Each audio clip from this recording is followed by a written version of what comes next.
Bismillahirrahmanirrahim. Assalamualaikum warahmatullahi wabarakatuh. Alhamdulillahirrahmanirrahim. Kita berkumpul di forum Bedah Kafah yang penuh berkah ini di bulan suci Ramadan, bulan di mana Al-Quran diturunkan sebagai petunjuk bagi umat manusia. Al-Quran bukan sekedar bacaan, tetapi juga sumber hukum yang seharusnya menjadi pedoman dalam kehidupan individu, masyarakat, dan negara. Sayangnya, di tengah melimpahnya sumber daya dan keberkahan negeri ini, kita masih melihat ketimpangan, kesengsaraan, dan berbagai permasalahan akibat jauhnya kita dari tuntunan Al-Quran. Oleh karena itu, mari kita manfaatkan forum Bedah Kafa ini untuk menggali lebih dalam bagaimana Al-Quran seharusnya menjadi solusi bagi berbagai persoalan yang kita hadapi.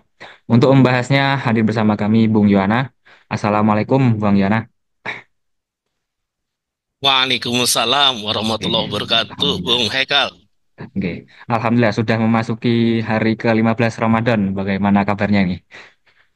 Harus sehat, tetap sehat. Alhamdulillah. Menyongsong Oh, Lailatul Qadar, Bung Hekal. siap, Masya Allah. Ininya harus tetap Amin. sehat dan tetap berpuasa nih. Amin, ya, ya. Alhamdulillah. Oke, monggo silahkan Bung Yuwana.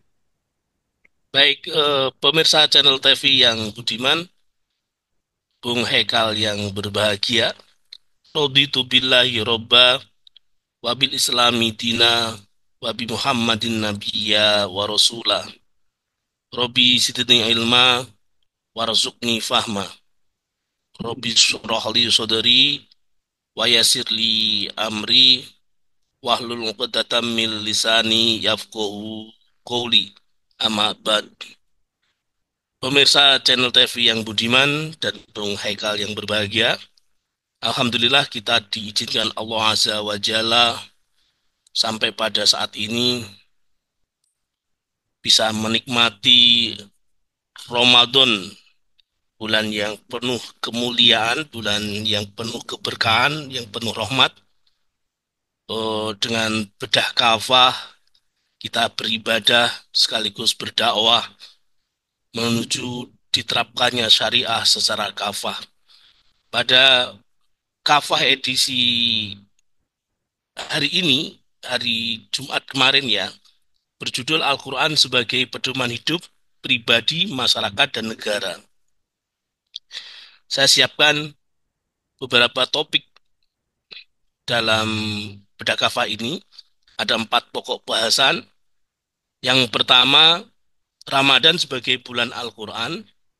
Kemudian yang kedua, Al-Quran sebagai pedoman hidup. Yang ketiga, dampak berpaling dari Al-Quran. Dan terakhir, Al-Quran sebagai sumber keberkahan dan syafaat. Pemirsa channel TV yang budiman, Ramadan sebagai bulan Al-Quran. Kita tahu Allah Subhanahu wa Ta'ala berfirman di Quran Surah Al-Baqarah ayat 185, dan biasanya ayat ini sering dibaca di bulan Ramadan oleh para mubalik sebagai keistimewaan di bulan Ramadan ini, yaitu diturunkannya Al-Quran. A'udzu billahi minasyaitonir rajim. Syahrul Ramadan alladzi unsila fihi al-Quran hudal linnasi wa bayyinatin minal huda wal furqan. Pada bulan Ramadan ini, bulan yang di dalamnya diturunkan Al-Quran sebagai petunjuk bagi manusia dan penjelasan-penjelasan mengenai petunjuk itu serta pembeda antara yang hak dengan yang batil. Bahkan pemirsa channel TV yang budiman, Allah Subhanahu wa taala menurunkan Al-Quran pada malam yang paling istimewa, yaitu malam Lailatul Qadar, malam di mana pada saat itu Al-Quran diturunkan, Al-Quran yang pertama kali diturunkan, malam yang lebih baik dari 1000 bulan. Demikian difirmankan di Quran surah Al-Qadr ayat 1 sampai 3. Inna anzalnahu fi lailatul qadr wa ma adraka ma lailatul qadr. Lailatul qadri khairum min alfi syahr. Tanazzalul malaikatu warruhu fiha, dan seterusnya. Jadi Al-Qur'an itu memang diturunkan di malam yang sangat istimewa, yaitu malam Lailatul Qadar. Nah, imani fillah rahmatullahi alaikum, Al-Quran ini adalah petunjuk jalan kebenaran agar manusia tidak terjerumus ke dalam kesesatan. Jadi pembeda mana yang hak, mana yang batil, mana yang lurus, mana yang sesat. Al-Quran adalah cahaya penerang bagi kehidupan manusia agar dia tidak tersesat dalam kegelapan. Petunjuk dan arah bagi pencapaian kebahagiaan, keselamatan baik di dunia maupun di akhirat. Dan Al-Quran ini adalah warisan Rasulullah Shallallahu Alaihi Wasallam sampai hari kiamat, ya, karena dia sebagai mukjizat akhir zaman. Hukum-hukumnya tidak lekang oleh waktu dan tidak tergerus oleh perubahan zaman. Dzalikal kitabul la raiba fih. Inilah kitab Al-Quran yang tidak ada keraguan di dalamnya. Adalah petunjuk bagi kaum yang bertakwa. Hudal lil muttaqin. Petunjuk bagi orang-orang yang bertakwa. Allah Subhanahu wa taala menegaskan, "Inna hadzal Qur'ana yahdi lillati ya aqwam wa yubashirul mu'minina alladzina ya'maluna sholihat anna lahum ajran kabira." Sungguh Al-Quran ini memberikan petunjuk ke jalan yang lebih lurus, juga memberikan kabar gembira kepada kaum mukmin yang mengerjakan amal-amal solih, bahwa bagi mereka ada pahala yang besar. Jadi, siapa saja yang berpegang pada Al-Quran, maka dia akan tertunjuki. Karena di situ ada petunjuk, ada hukum, hukum yang tidak berubah, ya. Misalnya hukum puasa. Dari zaman Rasulullah SAW diwajibkan puasa, menjalankan puasa sampai sekarang, bahkan sampai akhir zaman nanti, puasa ya tetap saja dari fajar sodik sampai maghrib itu menahan lapar, ya, menahan dari perkara-perkara yang membatalkan puasa. Termasuk hukum-hukum ibadah yang lain. Sholat subuh dari dulu 2 rakaat sampai sekarang sampai akhir zaman juga 2 rakaat. Dalam contoh hal-hal ibadah seperti itu. Dalam contoh hal-hal muamalah juga begitu. Hukum-hukum Al-Quran tidak lekang oleh waktu dan perubahan zaman. Nah, ini filah rahmatullahi alaikum. Kenapa? Karena Al-Quran sebagai pedoman hidup. Al-Quran adalah petunjuk agar manusia tidak tersesat. Kehidupan yang sesuai dengan Al-Quran akan membawa keberkahan dan keselamatan. Dengan membaca Al-Quran, menghafal, mempelajari, memahami dan mengamalkannya, umat muslim pasti dapat menjalani hidup yang sesuai dengan kehendak Allah Subhanahu wa taala, yakni jalan yang lurus dan selamat. Karena memang umat ini diciptakan memang untuk menjalankan amanah-amanah Allah, untuk menjalankan visi misi kehidupan. Itu. Sebaliknya, jika berpaling dari Al-Quran, dia akan mengalami kehidupan yang sempit dan mendapatkan azab di akhirat. Sebagaimana firman Allah di Quran surah Toha ayat 124, "Waman a'radu an dzikri fa inna lahu ma'isyatan dzonka wa nahsyuruhu yaumal qiyamati a'ma." Siapa saja yang berpaling dari peringatanku, dari Al-Quran, maka bagi dia kehidupan yang sempit, dan di akhirat kelak kami akan membangkitkannya dalam keadaan buta. Nah, itulah kemudian memang Al-Quran ini adalah petunjuk kepada jalan yang lebih lurus, ya. Kehidupan yang sempit itu tidak akan terjadi kalau umat manusia, umat muslim dalam hal ini menggunakan Al-Quran sebagai petunjuk, kitab yang dijadikan pedoman kehidupan. Kehidupan yang sempit sesungguhnya sudah lama kita rasakan sekarang ini. Kenapa? Karena umat berpaling dari Al-Quran. Tidak lain karena kita telah lama berpaling dari Al-Quran. Padahal negeri kita kaya raya dengan segala bentuk sumber daya alam yang melimpah ruah. Namun semua itu seolah tidak mendatangkan berkah, malah mendatangkan musibah. Al-Quran sebagai petunjuk diabaikan. Nah, iwani filah rahmatullahi alaikum. Kalau kita lihat hukum-hukum Al-Quran misalnya terkait dengan muamalah, terkait dengan distribusi kekayaan, harusnya tetap juga. Kela yakuna dulatam bainal aghniya iminkum. Agar harta itu tidak hanya beredar, menumpuk pada segelintir orang-orang kaya saja di antara kalian.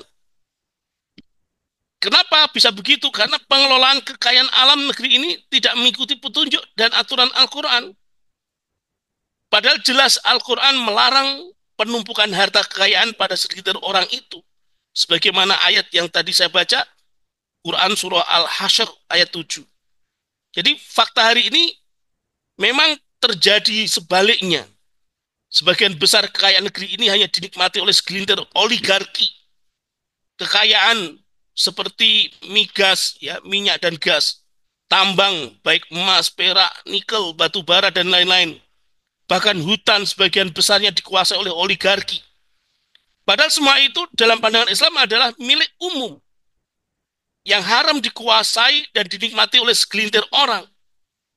Semua kekayaan milik umum ini wajib dikelola oleh negara dan hasilnya harus dinikmati oleh seluruh masyarakat. Ya inilah dampak ketika umat berpaling dari Al-Quran, kehidupan jadi sulit ya, jadi apa serba serba barang-barang serba mahal dan lain sebagainya. Manusia hanya mengikuti hawa nafsunya saja, termasuk tadi akibatnya ketimpangan ekonomi itu terjadi ya karena pengelolaan sumber daya alam, pengelolaan kekayaan alam yang tidak sesuai dengan ajaran Islam. Tadi kekayaan alam yang harusnya milik umum, bukan hanya untuk segelintir orang, ya ini malah dikangkangi oleh oligarki. Jadi mengikuti hawa nafsu, kerakusan manusia semata. Semakin rakus, semakin kaya. Itulah kapitalisme.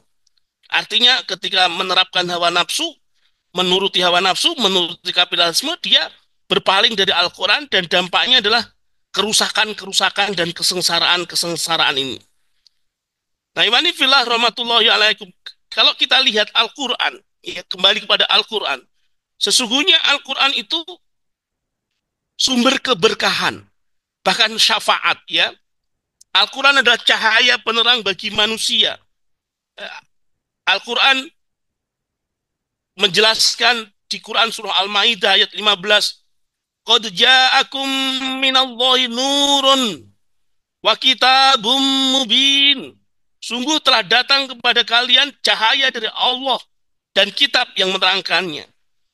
Frasa nurun wa kitabum mubin dalam ujung ayat di atas maksudnya adalah Rasulullah SAW sebagai pembawa cahaya dan Al-Quran yang di dalamnya menjelaskan segala urusan agama dan dunia serta menerangkan segala hal yang menjadi sumber kebahagiaan dan kesempurnaan untuk manusia baik di dunia maupun di akhirat. Dengan demikian tidak hanya terbatas di dunia saja. Al-Quran akan menjadi sumber kebahagiaan manusia juga di akhirat. Bahkan Al-Quran bisa memberikan syafaat atau pertolongan kepada para sahabatnya pada hari kiamat nanti. Sebagaimana Rasulullah SAW sabdakan, Iqra'ul Qur'ana fa'innahu ya'ti yaumal qiyamati syafi'an li ashabi. Bacalah Al-Quran, karena ia akan datang di hari kiamat nanti sebagai pemberi syafaat bagi para sahabatnya. Jadi sahabat Al-Quran itu siapa? Yaitu mereka yang kemudian membaca Al-Quran. Ya. Sahabat Al-Quran itu orang-orang yang terbiasa tilawah, menyibukkan diri atau akrab dengan Al-Quran, berpegang teguh pada perintah-perintah dan larangan-larangan Allah Subhanahu wa taala. Karena itu bagian dari ajaran di dalam Al-Quran, selalu memperbaiki interaksinya dengan Al-Quran dan menjadikan Al-Quran sebagai pedoman dalam kehidupan, baik kehidupan pribadinya, kehidupan individunya, kehidupan di dalam masyarakat, maupun kehidupan di dalam tata negara. Karena Al-Quran adalah mukjizat paling agung yang Allah Subhanahu wa taala turunkan kepada manusia hingga akhir zaman. Pemirsa channel TV yang budiman, Al-Quran tentu tidak cukup sebatas dibaca, ya, dihafal. Bahwa dibaca dan dihafal itu mendapatkan ibadah, nilai pahala, ya. Tapi lebih dari itu, seluruh kandungan Al-Quran itu wajib dipahami, wajib diamalkan dalam kehidupan individu, masyarakat, dan negara. Sebabnya, selain berdimensi individu, hukum-hukum Al-Quran juga berdimensi sosial dan ketatanegaraan, kenegaraan. Contoh misal, Al-Quran mewajibkan setiap individu muslim untuk berpuasa. Dengan perintahnya kutiba alaikumusiyam. Telah diwajibkan atas kalian berpuasa. Tapi Al-Quran juga memerintahkan kepada penguasa muslim untuk kutiba alaikumul qital. Telah diwajibkan atas kalian untuk qital, untuk jihad. Kutiba alaikumul qisas. Telah diwajibkan untukmu, untuk penguasa, menerapkan hukum kisos, hukum balasan yang setimpal dalam kasus pembunuhan. Nah, imani filah rahmatullahi alaikum. Faktanya, kewajiban berpuasa Ramadan memang diamalkan oleh individu-individu muslim. Namun anehnya, kewajiban hukum kisos, hudud, hukum-hukum lain termasuk kita, ya, jihad fisabilillah, saat ini tidak dilakukan oleh kaum muslim dan para pemimpinnya. Padahal perintahnya di dalam Al-Quran sama-sama menggunakan kata kutiba. Sama-sama menggunakan kata kutiba, telah diwajibkan. Yang artinya furido, telah diwajibkan. Karena itulah, pemirsa channel TV yang budiman, sudah sepantasnya individu, masyarakat, pemimpin negeri ini wajib meneladani kehidupan sebagaimana Rasulullah SAW melaksanakan kehidupannya yang dibimbing oleh Al-Quran, menerapkan hukum-hukum Al-Quran secara kafah, sehingga negeri ini betul-betul menjadi negeri yang gemah ripah loh jinawi, subur makmur kertora harjo, baldatun toyibatun warobun ghafur. Alhasil, sudah seharusnya memang bulan Ramadan ini dijadikan sebagai momentum untuk mengamalkan dan menerapkan hukum-hukum Al-Quran secara keseluruhan, baik oleh individu, masyarakat, maupun negara. Wallahu alam bisawab. Begitu, Bung Haikal. Terima kasih. Alhamdulillah, ya. Baik, pemaparan yang sangat baik sekali ya. Jadi memang mengenai bulan Ramadan ini ya dan Al-Quran ya. Ramadan sebagai bulan Al-Quran. Ya, Al-Quran yang sebagai petunjuk bagi umat manusia agar tidak terjerumus dalam kesesatan. Pedoman yang di dalamnya terdapat hukum dan aturan Allah yang tak lekang oleh waktu dan perubahan zaman. Semenjak zaman Rasulullah hingga kiamat kelak. Tentu kehidupan yang sesuai dengan Al-Quran membawa keberkahan dan keselamatan. Maka akan sangat sayang sekali jika sedikit saja kita berpaling darinya. Segala aspek harus diamalkan dan diterapkan, baik individu, masyarakat, hingga selevel negara. Sayangnya, dari tidak diterapkannya Al-Quran di berbagai lini, menyebabkan ketidakberkahan, banyak kesulitan, bahkan ketimpangan, bahkan parahnya sampai pada kerusakan dan kesengsaraan. Ya, oleh karena itu kita harus kembali menyadarkan pada masyarakat dan khalayak umum, khususnya negara agar kembali kepada hukum dan aturan yang berasal dari Allah, Al-Quran dan Sunnah sebagai pedoman yang pasti membawa kebahagiaan dan keselamatan dunia akhirat. Begitu ya. Ya, Bung Haikal, kita memang harus strong terus ini untuk berjuang menjadikan Al-Quran sebagai pedoman dalam kehidupan kita, baik secara individu, masyarakat, lebih-lebih menjadi hukum yang diterapkan oleh negara. Barakallahu fiikum. Oke, baik, Alhamdulillah.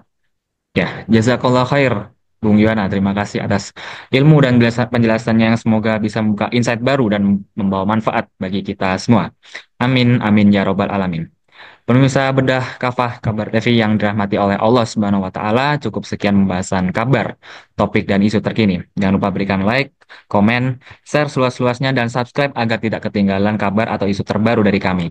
Saya Muhammad Firdaus Haikal selaku host pamit undur diri. Mohon maaf dan terima kasih. Wassalamualaikum warahmatullahi wabarakatuh.